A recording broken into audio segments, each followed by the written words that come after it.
We'll daven Marav in approximately 15 minutes, and in our time from now until then, I want to share a few closing thoughts, hopefully not only on this Tisha B'Av, Tavshin Pei Daled, but I hope and I pray these are the closing thoughts on Tisha B'Av forever and ever, because by next year we'll all be in Yerushalayim, HaBenuyah, the undivided eternal capital of the Jewish people,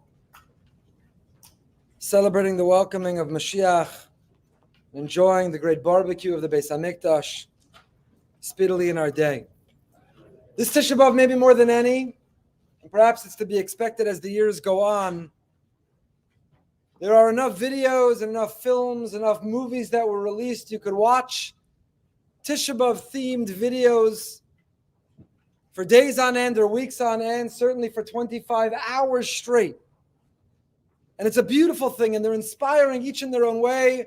And certainly for those who are unable to attend in person, to connect, nevertheless, they add enormous value.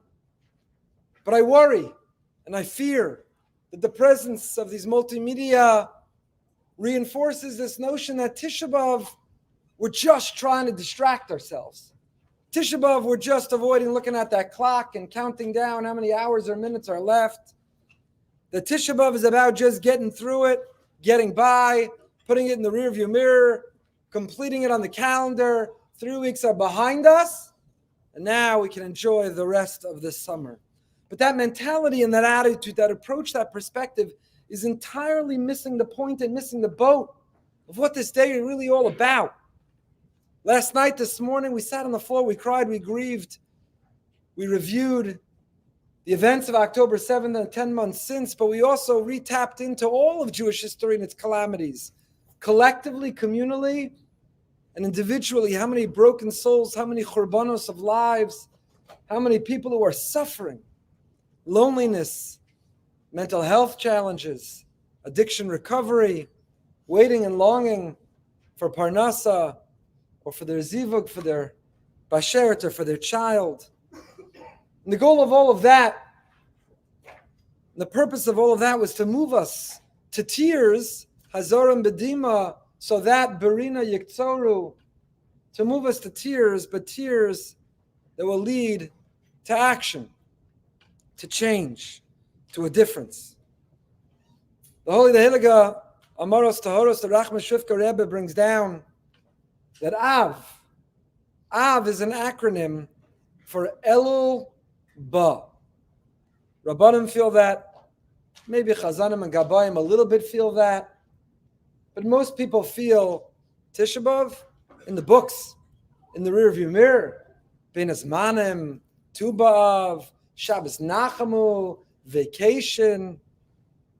But says the Rachman Shvivka, Av, the month Av, is not about relaxing or taking our foot, putting our foot on the brake. It's about pressing harder on the pedal. Because Av stands for Elul Ba. Get ready. Get ready because the Yamim Noraim and Elul are coming.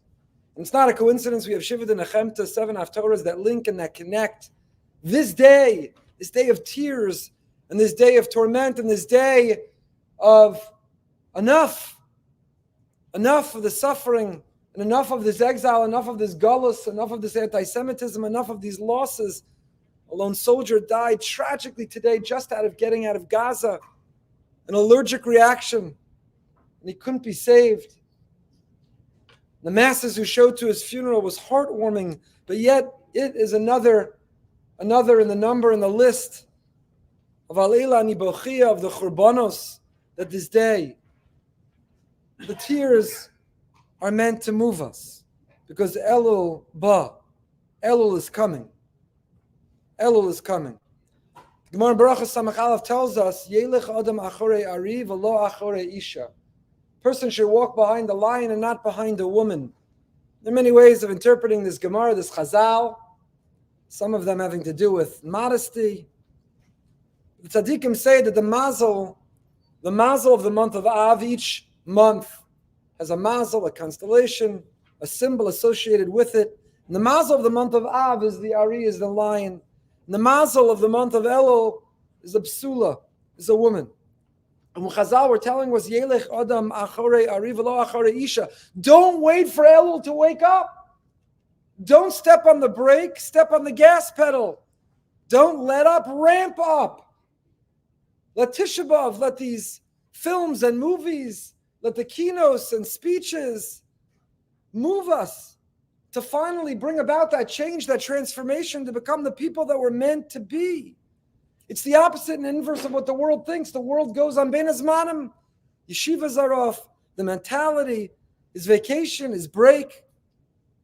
And people spend these last moments of Tisha B'Av counting down for the fast to end. And tomorrow, counting for Chatzos to come. Some people will already be in their bathing suit, standing next to the pool, the barbecue fired up, the music ready to press play. The moment you hit Chatzos, 3 weeks, done. Vacation time, party time, enjoying time. But you know who's not going on Ben Azmanim? The soldiers fighting in Gaza are not on Ben Azmanim.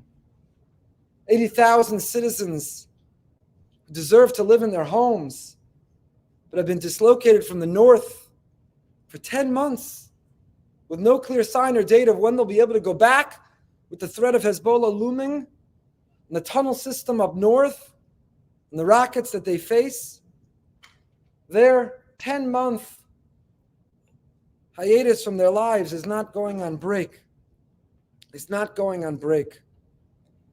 115 hostages who spent now 312 days. We heard earlier today from Sapir Cohen what it was like to spend 55 days, to be tortured and tormented and denied food, and to play mind games telling him every day he'll be released.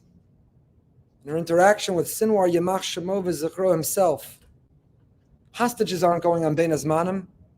They don't have the luxury, taking vacation. They're not counting to midday tomorrow to be able to party. And so, it's true every year. Av stands for Elul Ba every year, but it never stood for it more than it does this year. That if we remove the measure of a successful Tisha B'Av, is the 10th of Av. What will tomorrow look like for us? Will we double down on our improvement in our attitude and our approach towards one another, in our kindness and our love, in our unity, in our sense of family? Will we double down on being bigger and being better and doing more and transforming and living the lives that we're capable of living and creating the community that we're capable of having and being part of a people that is capable of acting and feeling like a people? This Rach Mashrifka, the Amaros Tahoros, his father Imre Kodesh wrote years ago he wrote, not October 7th, 2023. He writes here, Omar b'shem ziknei hachasidim shelefi erech ha'avela shemisablam b'Tisha B'Av, kach zochim lahargesh hasimcha b'yom simchas Torah haba l'kraseinu l'shalom. We spoke this morning the correlation, the 22 days of Yemei HaMitzarim, the 22 days from Shabbos B'Tamas to Tisha B'Av, the 22 days from Rosh Chodesh Tishrei, from Rosh Hashanah until and through Sukkot. And just like Sukkot is Man Simchaseinu, that 9 days, the 8 to 9 days of Av are without Simcha. We spoke this morning of the connection between Tisha B'Av and Simchas Torah. We've been observing Tisha B'Av since Simchas Torah. But we can turn it all around. The degree and the depth, the profundity with which we connect on Avelis of Tisha B'Av, the more you feel and the more you're moved to do, to change, to take achrayus, to take responsibility, to be part of the solution, to advocate, to fight, to step up in our tefillos, to make it personal like we spoke about last night. There cannot be an Amidah, Shema Koleinu, an end of an Amidah, where you don't in your own words say, Hashem, please bring the hostages home. Please protect our brothers and sisters. Please let our enemies fall. Because if a person taps into and connects in a genuine way with the Avelis of Tisha B'Av, then we'll be zocheh to the simcha of the Simchas Torah that is to come. The measure of a Tisha B'Av is not how many movies. This will be the new thing. Pesach morning, how late did your Seder go? How late was your Seder? Hanukkah, what gifts did you get? How many concerts did you attend? Tonight, Motzei Tisha B'Av, all the text in the family chats will be, how many movies did you get in? How many films did you see? How many were you able to follow? But that's not the measure of a Tisha B'Av. How many tears did you cry? How much did you feel for Klal Yisrael? And how much were you moved on Motzei Tisha B'Av to do something about it? Some places there's a minute to wash the floors and clean the house on the afternoon of Tisha B'Av. It's based on the Masorah that Mashiach is born on Tisha B'Av. The Mashiach is born on this day. It's why it's called a Moed. It's already designated on our calendar. It's a celebratory day. It's a holiday, the day that Mashiach is born. And so some have a custom to demonstrate that by washing the floor, by cleaning the house. It's based on a Beis Yosef and a Kolbo. And it seems like it's unnecessary work. It should be prohibited and not allowed on Tisha B'Av. The Birkei Yosef Paskins, if it reinforces and builds an optimism, a hope, and it causes us to act and to work to bring him, then it's allowed. The Maral says, what does it mean that Mashiach is born on Tisha B'Av? He's born, his birth certificate, the date is going to say Tisha B'Av? Maybe. But says the Maral, it's not necessarily the birth of Mashiach, the person it means. It is the birth of the energy. It is the birth of the decisions. It's the birth of the determination. It is the birth of our vision to see ourselves and our lives. We spoke last night, Yameinu. Uvneo Sabakarov, how? B'Yameinu.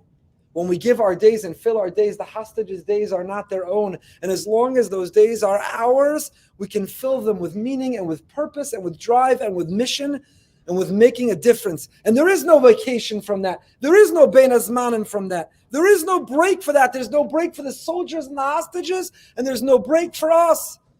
And it doesn't mean if you don't have a trip scheduled, you can't go on it. It doesn't mean you can't relax by the pool with some music on. But it means that in that time, we're not taking a break from our tefillah, from our heartfelt prayer. And wherever you go, you have an internet connection. You could be writing a letter and fighting the fight. We've shared and will continue to share incredible campaigns and efforts. And they make a difference. If you sign up these WhatsApp groups that have grown, every Friday they post the victories of that week. And you wouldn't believe it. You wouldn't believe it. How many anti-Semites have lost their job and been fired because we've stood up?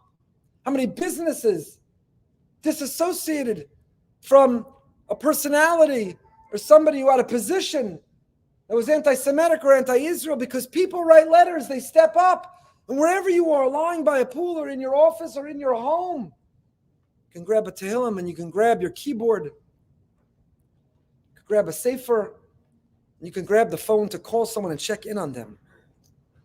To demonstrate and display how much you care about them. I once heard from a student of Rav Aaron Lichtenstein Zatzal, who spent Tisha B'Av at the home of Rav Aaron.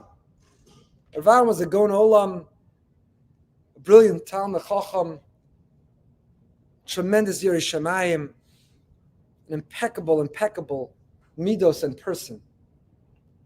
And as Tisha B'Av was ending in that Lichtenstein home, he shared, it's probably going to soon break out in our homes. People start to look at the clock. And they time the making of their iced coffee or hot coffee, their milkshake or their hot coffee. They time beginning to smear the bagel or fill the plate. So punct, exactly when the fast is over, they're ready to go. And everybody filled their plate, everybody had their drink poured, and everybody was sitting at the table and waiting. And the clock struck the end of Tisha B'Av. And everyone was sitting there except for Rav Aaron. Nobody knew where he was in that moment. There was no more drasha to give, no more kinos to say. Marav had been davened. Where was Rav Aaron? Where was Rav Aaron? So he got up to go look for Rav Aaron, and he found Rav Aaron sitting in his study. There was a Gemara open in front of him. He said, Rebbe, aren't you hungry? And Rav Aaron said, yeah, of course I'm hungry. I haven't been able to eat all day, but on Tisha B'Av, you're also not allowed to learn all day. And there's a Tosfos that I've wanted to look up and check so badly, but I couldn't look for 25 hours. And my appetite and my hunger to look at that Tosfos was stronger than my appetite and my hunger to first fill my belly with food. So I stopped here. I'm coming in a moment. Start without me. That's an incredible high level. And I'm not suggesting that we are or should be there. But there's another fast that we all took for the last 25 hours. Some think it ended at Chatzos, but it's a halacha that applies to all of Tisha B'Av. And it's the halacha of She'ela Shalom. You're not allowed to say hello. You can't say hello. We don't greet one another. We don't greet one another on Tisha B'Av. And it's a peculiar halacha. You'd think it actually would be the exact opposite. Because you'd think that a day that came about because of sinas chinam, because of divisiveness and conflict and tension, we should greet and run and say hello to everyone. And yet, you do the nod, and you walk by, and you avoid, you don't embarrass, but we don't say hello, we don't say shalom aleichem, we don't greet one another. It's a halacha din in Tisha B'Av. It's a din in Tisha B'Av.